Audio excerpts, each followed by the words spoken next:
आप सुन रहे हैं आज तक रेडियो।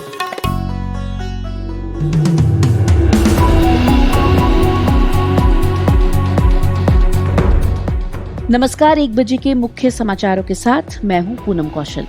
फिल्म अभिनेता सुशांत सिंह राजपूत की संदिग्ध मौत की जांच कर रही सीबीआई आज मुंबई के डीआरडीओ गेस्ट हाउस में रिया चक्रवर्ती से पूछताछ कर रही है। कल सीबीआई ने रिया के भाई शौविक चक्रवर्ती से 14 घंटे पूछताछ की थी। वहीं रिया के पिता इंद्रजीत चक्रवर्ती से कल ईडी ने पूछताछ की थी। सुशांत के परिवार ने रिया और उनके परिवार पर कई गंभीर आरोप लगाए हैं, जिन्हें रिया चक्रवर्ती ने खारिज किया है। बिहार मूल के फिल्म अभिनेता सुशांत सिंह राजपूत का शव 14 जून को संदिग्ध हालत में मुंबई स्थित उनके फ्लैट में मिला था। मुंबई पुलिस ने अपनी जांच में इसे आत्महत्या माना था। वहीं सुशांत के परिवार की मांग पर सीबीआई इस मामले की जांच कर रही है। बीते 24 घंटों में भारत में कोरोना संक्रमण के 77,286 नए मामले सामने आए हैं, जो एक दिन में अब तक की सबसे बड़ी संख्या है। भारत में संक्रमण के कुल मामलों की तादाद अब 33,87,000 हो गई है। अब तक 61,529 लोगों की मौत भी हो चुकी है। बीते 24 घंटों में 1,057 लोगों की मौत कोरोना संक्रमण की वजह से हुई है। वहीं भारत में कोरोना से ठीक होने की दर और बेहतर होकर 76.24% हो गई है। अब तक 25,83,000 लोग ठीक भी हो चुके हैं। बीते 24 घंटों में देश में 9 लाख से ज्यादा कोरोना टेस्ट किए गए हैं। सुप्रीम कोर्ट ने कहा है कि यूनिवर्सिटी में अंतिम वर्ष की परीक्षा दिए बिना छात्रों को प्रमोट नहीं किया जा सकेगा। सुप्रीम कोर्ट ने कहा है कि अंतिम वर्ष की परीक्षा अनिवार्य तौर पर कराने की यूनिवर्सिटी ग्रांट कमीशन की गाइडलाइंस सही हैं। हालांकि राज्य सरकारों के पास आपदा प्रबंधन कानून के तहत परीक्षाओं को टालने का अधिकार है। अदालत ने कहा है कि अगर राज्य सरकारें अंतिम वर्ष की परीक्षाओं को 30 सितंबर तक कराने की समय सीमा को आगे बढ़ाना चाहती हैं, तो उन्हें इस बारे में यूजीसी से चर्चा करके नई तिथियां तय करनी होंगी।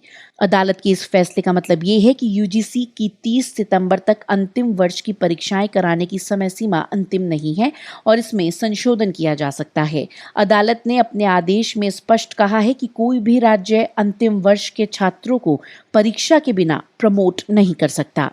केंद्र सरकार ने एयरलाइंस को उड़ान के दौरान भोजन परोसने की अनुमति दे दी है। सरकार ने एयरलाइंस से कहा है कि यदि कोई यात्री मास्क पहनने से इनकार करता है तो उसे नो फ्लाइट लिस्ट में डाल दिया जाएगा। घरेलू उड़ानों के दौरान अब यात्रियों को पहले से पैक किया गया भोजन और ड्रिंक्स दी जा सकेंगी, जबकि अंतर्राष्ट्रीय उड़ानों के दौरान हॉट मील भी सर्व किया जा सकेगा। कोविड महामारी के दौरान 25 मई से जब दोबारा उड़ानें शुरू हुई थी तो उड़ान के दौरान खाना परोसने पर रोक थी। रक्षा उत्पादन में आत्मनिर्भर भारत पर आयोजित सेमिनार में वीडियो कॉन्फ्रेंस के जरिए बोलते हुए प्रधानमंत्री नरेंद्र मोदी ने कहा कि भारत सरकार का मकसद रक्षा उत्पादन को बढ़ाना है, नई टेक्नोलॉजी विकसित करना और निजी क्षेत्र की कंपनियों को अधिक मौके देना है।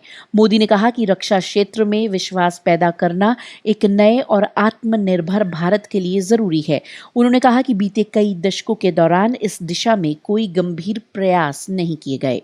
उत्तर प्रदेश में योगी आदित्यनाथ सरकार संगठित अपराध नेटवर्क के खिलाफ बड़ा अभियान चला रही है। इस कड़ी में मुख्तार अंसारी, अतीक अहमद, अनिल दुजाना और सुंदर भाटी जैसे अपराधी और उनके नेटवर्क निशाने पर हैं। प्रदेश सरकार की लिस्ट में 40 माफिया सरगना हैं। इनकी संपत्तियां जब्त करने या ध्वस्त करने की तैयारी चल रही है। यूपी सरकार ने गैंगस्टर एक्ट में अब तक 495 मुकदमे दर्ज किए हैं, जिनमें सबसे ज्यादा मुख्तार अंसारी और उनसे जुड़े लोगों के खिलाफ हैं। गुरुवार को लखनऊ प्रशासन ने शहर के पौश इलाके डालीबाग में मुख्तार अंसारी से जुड़ी संपत्ति को ध्वस्त कर दिया। मानवाधिकारों पर काम करने वाला अंतर्राष्ट्रीय गैर सरकारी संगठन एनजीओ एमनेस्टी इंटरनेशनल ने उत्तर पूर्वी दिल्ली में इस साल फरवरी में हुए दंगों पर अपनी स्वतंत्र जांच रिपोर्ट में दिल्ली पुलिस पर गंभीर आरोप लगाए हैं। एमनेस्टी इंटरनेशनल ने अपनी रिपोर्ट में दिल्ली पुलिस पर दंगे ना रोकने, उनमें शामिल होने, फोन पर मदद मांगने पर मना करने, पीड़ित लोगों को अस्पताल तक पहुंचाने से रोकने, खासतौर पर मुसलमान समुदाय के साथ मारपीट करने जैसे संगीन आरोप लगाए हैं। बेलारूस में तेज हो रहे प्रदर्शनों के बीच रूस के राष्ट्रपति व्लादिमीर पुतिन ने कहा है कि उन्होंने जरूरत पड़ने पर बेलारूस में दखल देने के लिए एक रिजर्व पुलिस फोर्स का गठन कर लिया है। पुतिन का कहना है कि अभी इस बल के इस्तेमाल की जरूरत नहीं पड़ेगी।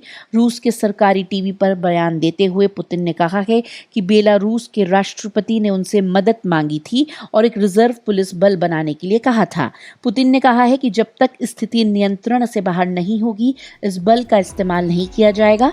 लंबे समय से बेलारूस की सत्ता पर काबिज राष्ट्रपति अलेक्जेंडर लुकाशेंको ने 9 अगस्त को चुनावों में एक तरफा जीत हासिल की थी, जिसके विरोध में लोग सड़कों पर हैं। आरोप है कि उन्होंने चुनाव जीतने में फर्जीवाड़ा किया था। खबरों की हलचल और देश विदेश का मिजाज आप सुन रहे हैं आज तक रेडियो।